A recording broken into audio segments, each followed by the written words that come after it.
Hello, friends. Good noon. God is good all the time. So I have so much blessings today.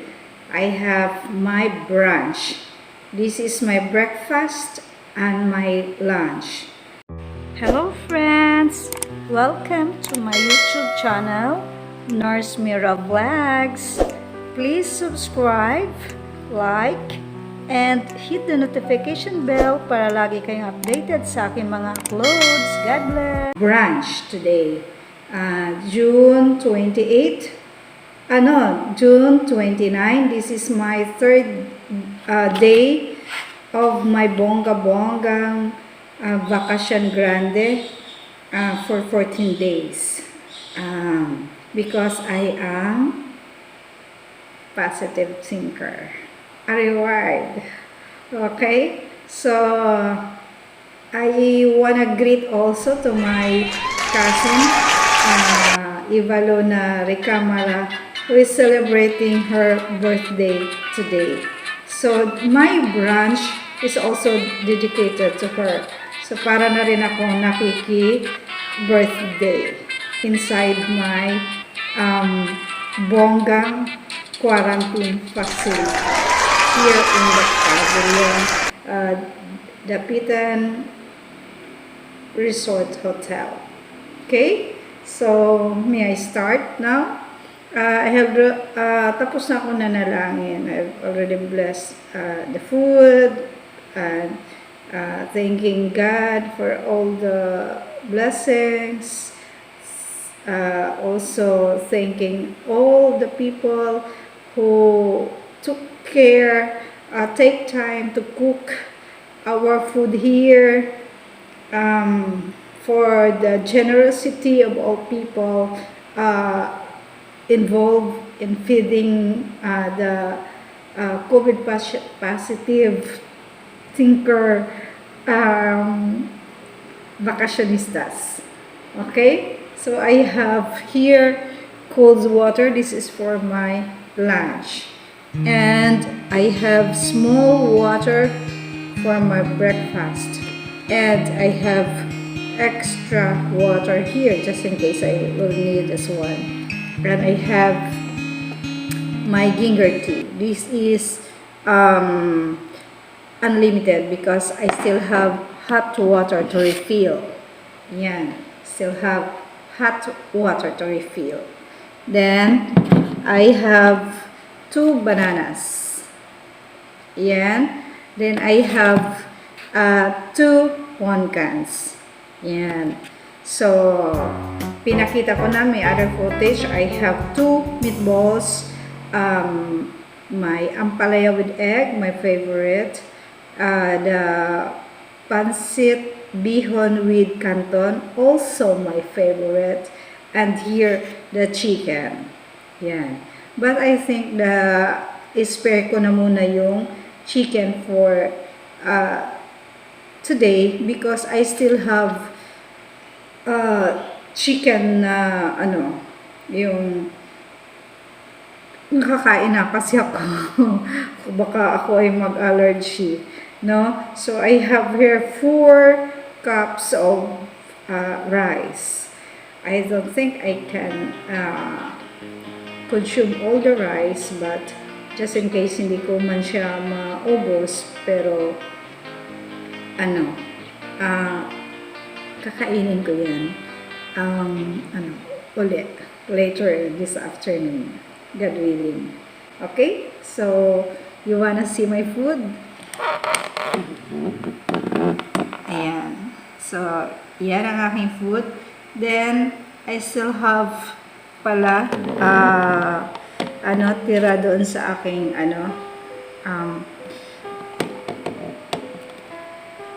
food there. So still chicken. So kuhanin ko pa. Okay, to add. Just wait.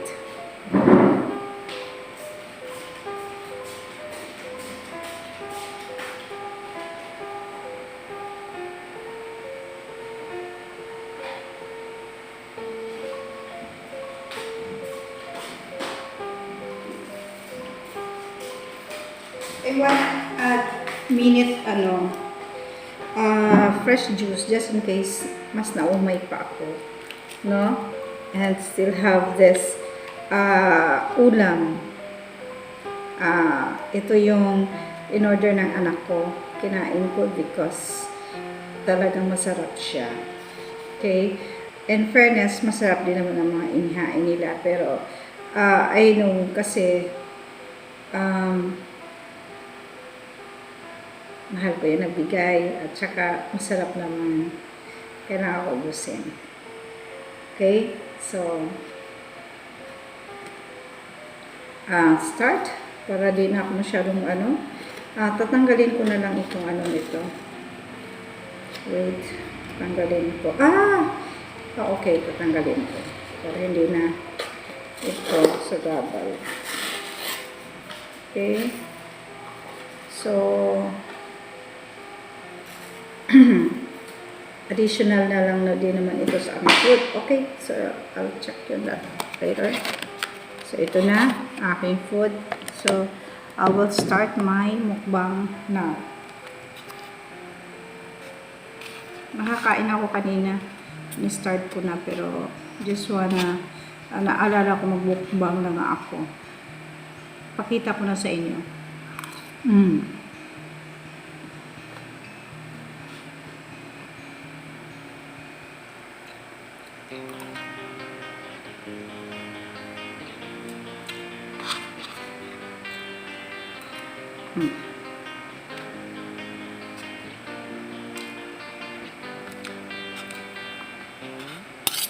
The pansit bihon.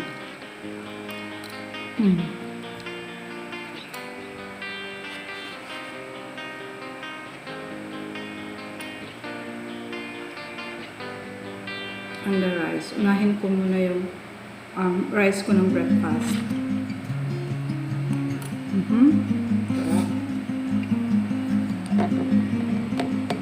So this is my brunch. Ayan guys.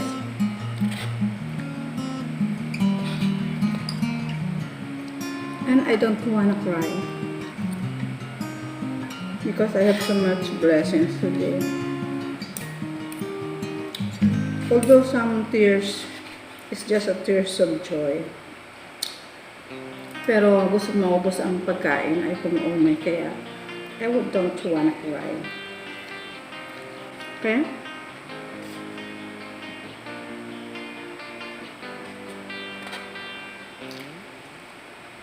Okay. Sarap. Then the rice.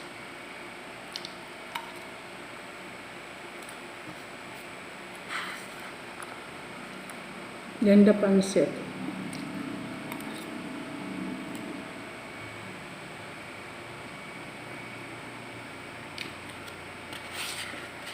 Then the ampalaya.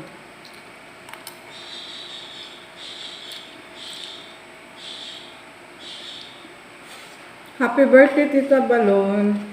Si Balona Paes Recamara. My first cousin is celebrating her birthday today. So this is my birthday for you. No need na magpadala ka sa akin ng pagkain kasi I have so much food here. Okay.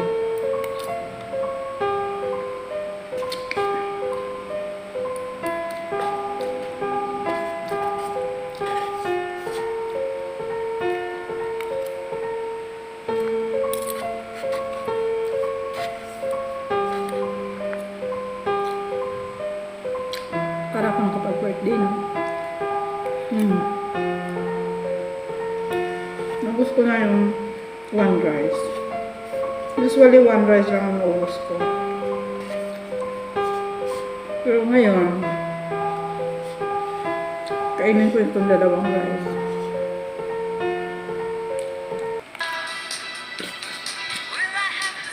Yung rice ko for lunch, reserve ko na lang later. Kasi nga, nakakataba ang so much carbohydrates. So,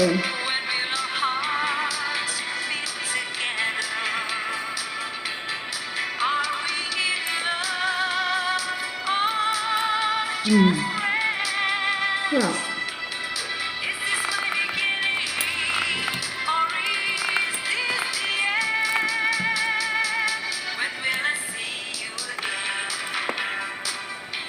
Mm.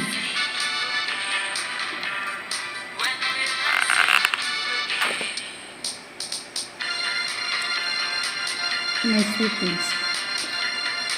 Mm. So,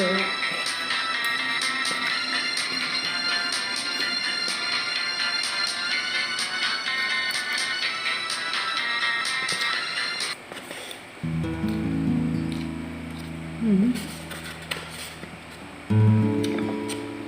Have ginger tea. Ah, sarap.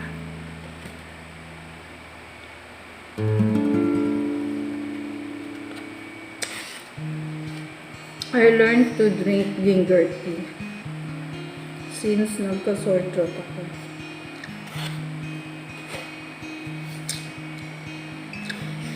Actually, the ginger tea ay hindi nakakasawa. Mas nagsawa ko dun sa lemon because pwede magnilo yung ipong ko. My teeth. No? Karamdam ako ng pangingilo.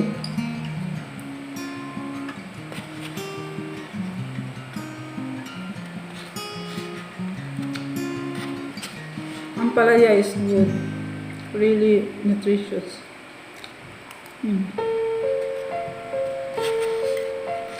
I love ang palaya.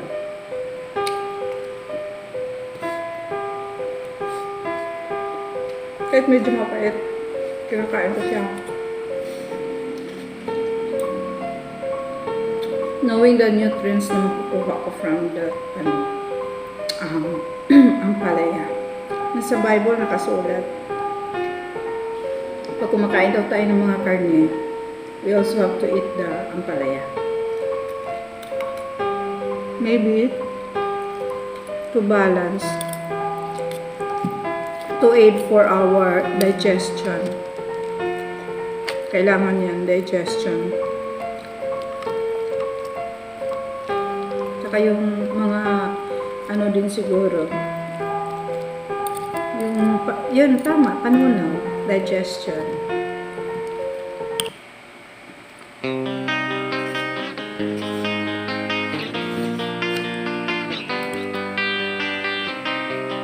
Meatballs, last ko na.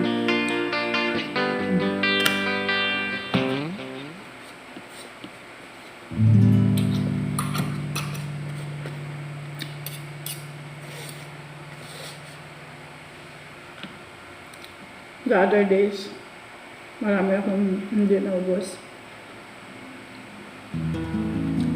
Kinahinayang ako. Pero talagang hindi ko kayang ubusin. Not yet in a condition to eat much at that time. So nasayang ko yung aking first dinner. Sorry sa nag-prepare because I eat only my merienda abot sa gabi.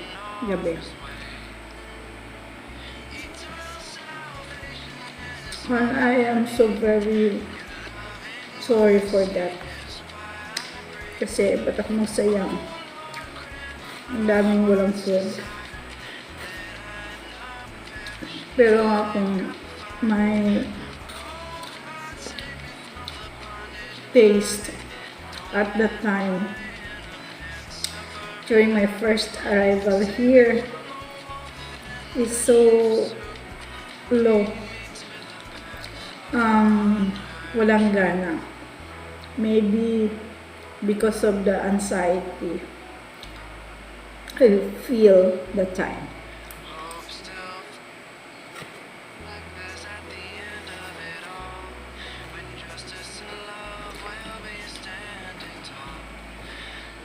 Maraming pangyayari na biglaan unplanned and unexpected. So it's just natural to feel something. Anxiety, stress, a bit. Hindi naman ako masyadong padaig sa mga ganyan. I always go back to the realization that our God is always with me. So, ba't ako matakot?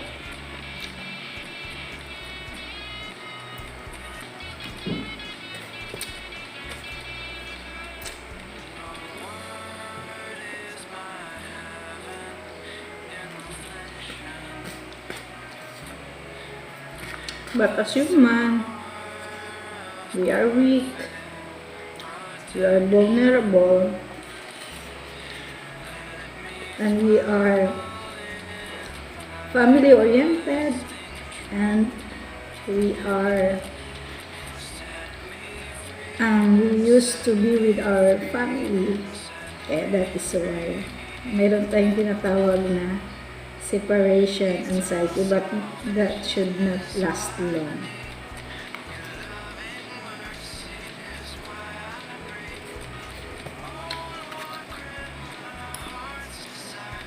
So,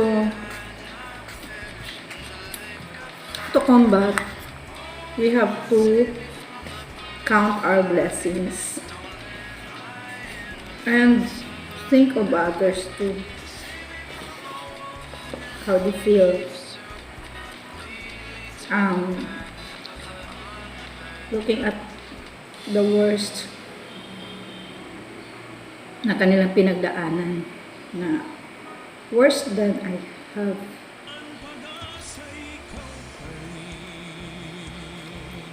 This makes me feel better and consoling and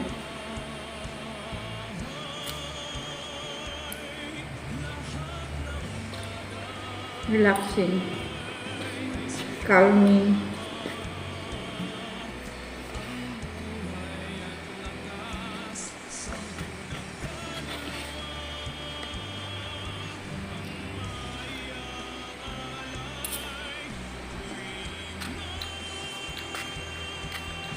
And knowing God's words.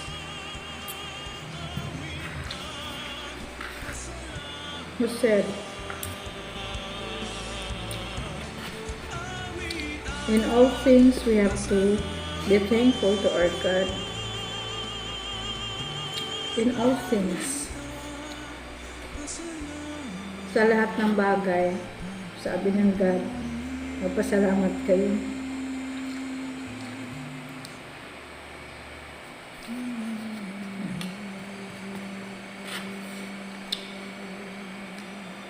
Because lahat naman ng pangyayari sa buhay ng isang tao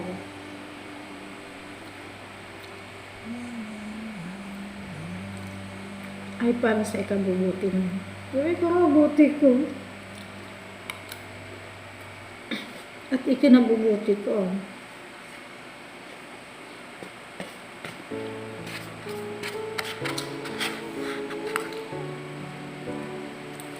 For the good of those who love Him. Ang mga pangyayari sa buhay. Sometimes, in a different way. Iligtas pala tayo. No? In a different way.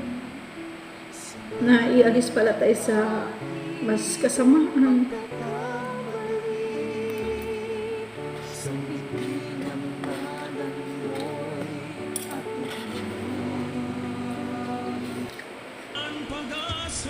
Or pinapag-rest tayo. If our loved one dies, maybe that's the time our God loved him or her, kaya pinapahinga na siya.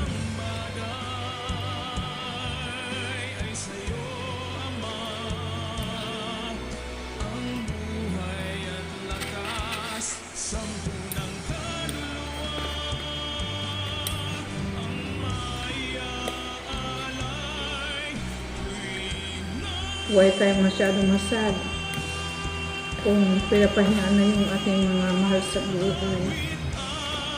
Knowing na tayo lahat din naman ay mamamatay. When? Yan ang hindi natin alam. Only God knows. So when our God take our life at papahingain ang ating body, so that's the perfect time to be with Him.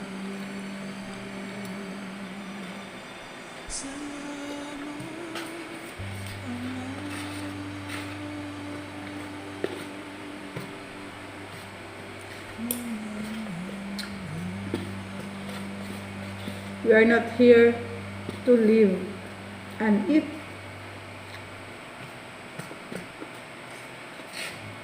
In this world. Because lahat naman tayo namamatay, lahat ng tao.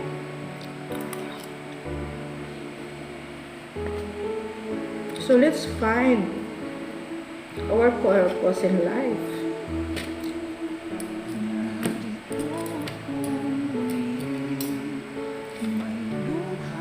What are blessings to our God? Na pwede pa natin magawa before we die.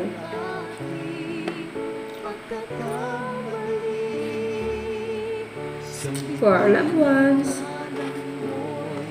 and for all our enemies, because our God said we have to love our enemies.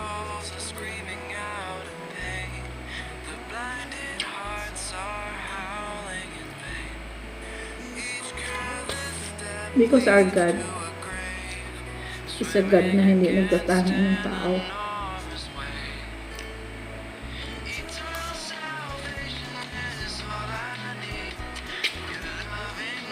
Lahat mahal niya.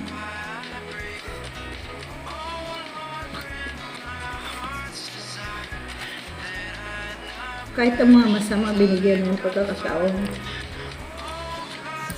para magbago. To change their lifestyle and to know that there is God, most powerful than all the money can buy and all the powers we have here on earth. Kasi nga, kahit mga malalaking tao, mayayaman na mamatay, diba? You cannot use their power to regain their life. They cannot use their connections and said, I will not die because I have many connections, I have doctors, I have much money in my bank, and I can pay more oxygen, respirators, and all that to make me alive. Hindi. God, our God is most powerful than all the riches here on earth.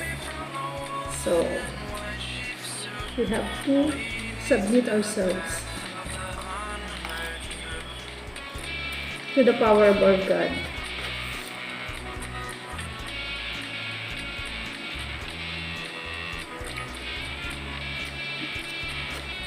Especially if we are sick, especially when we are old, when young people die at a very young age with so much healthy and no ailment at all, namamatay sila. Like Isabel Granada, and all the youngs. So meaning, walang pinipili kung kailan tayo babawian ang buhay. Kasi tiram lang natin yun. Yun na nga sinabi eh. Hubad tayong bumaba dito sa lupa. Wala tayong madadala. When we go up.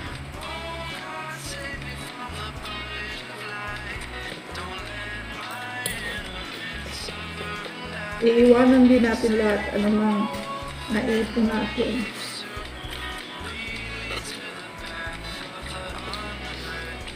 This is my technique para maubos ko yung aking pagkain. Di ba? Naubos ko na yung aking meatballs, may ampalaya, and may pansit bihon. Kinukwentuhan ko lang kayo.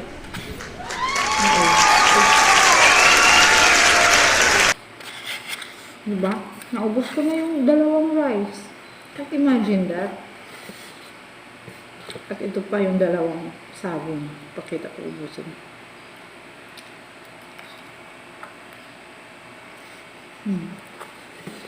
Sarap.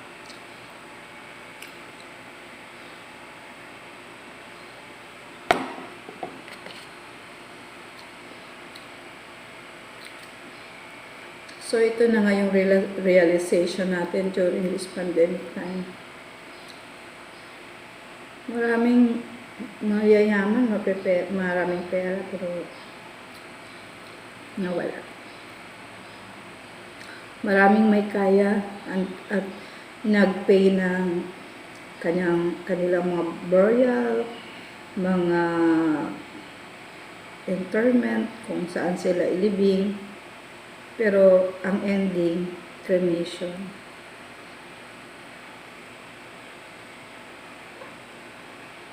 Hindi pala sila pwede doon. Hindi sila pwedeng lamayan. So, nawala ng power ang kanilang money.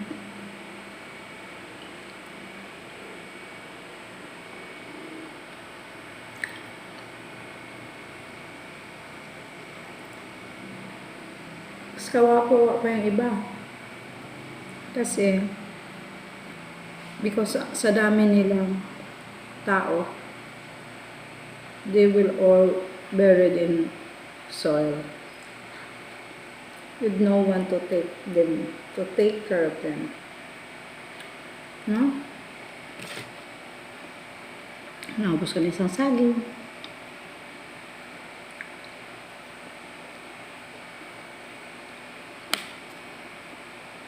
Next. Teka. Can I get my tissue for a while?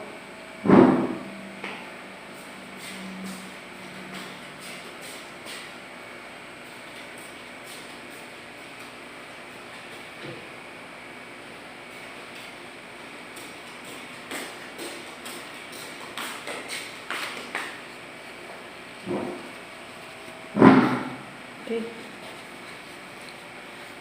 So, next is my punkan. Dalawa ito. So, isang saging, ubos ko na.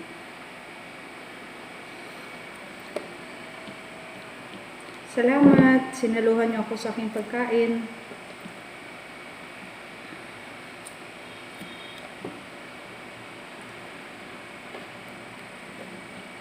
Punkan. Dalawang rice later. Saka mayroon pa akong chicken.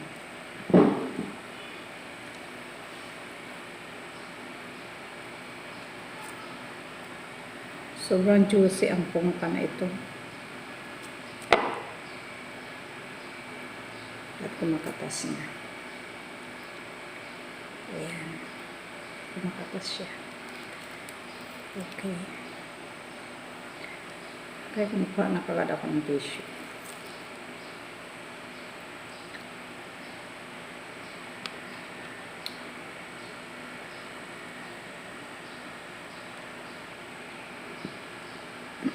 How can I eat this pongka? Ayaw mo separate.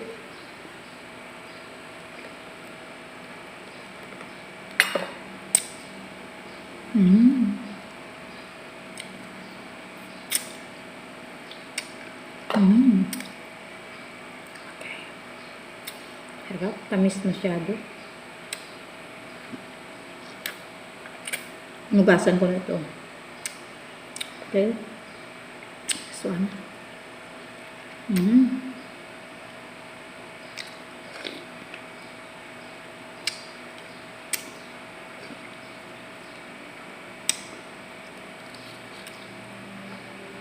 Overripe kasi siya.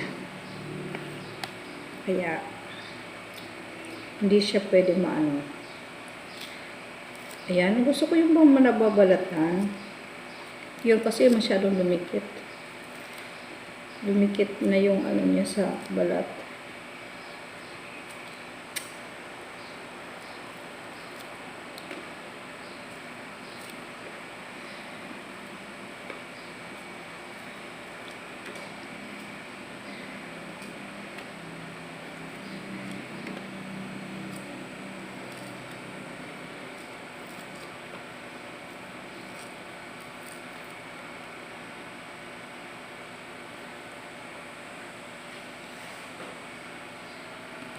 Mm. Mm.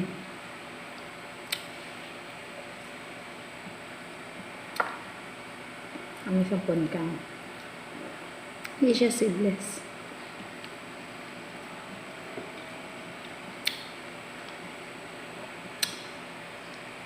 Dami niyang buto.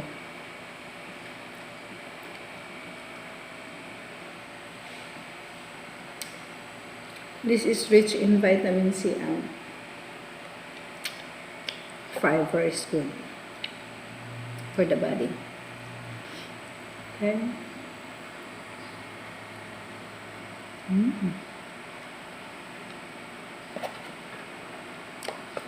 Okay.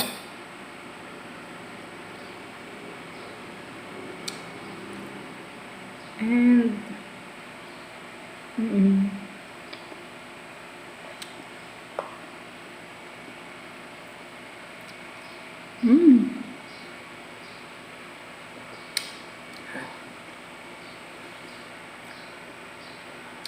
plus banana.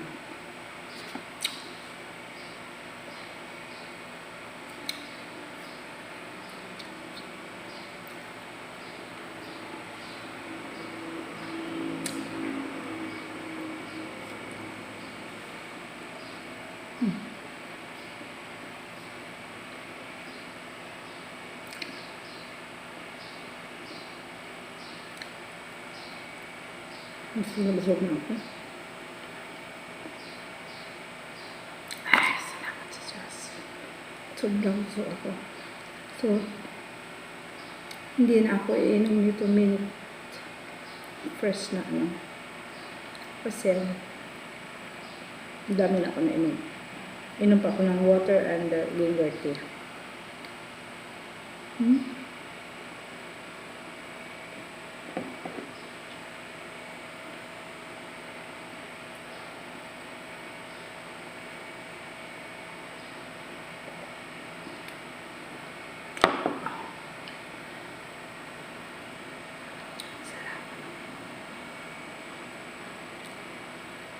And water, the cold one.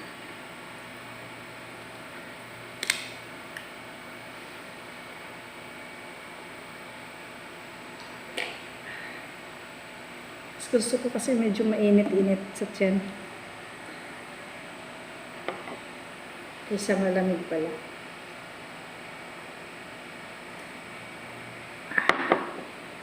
Okay, so thanks God. Thanks for watching everyone.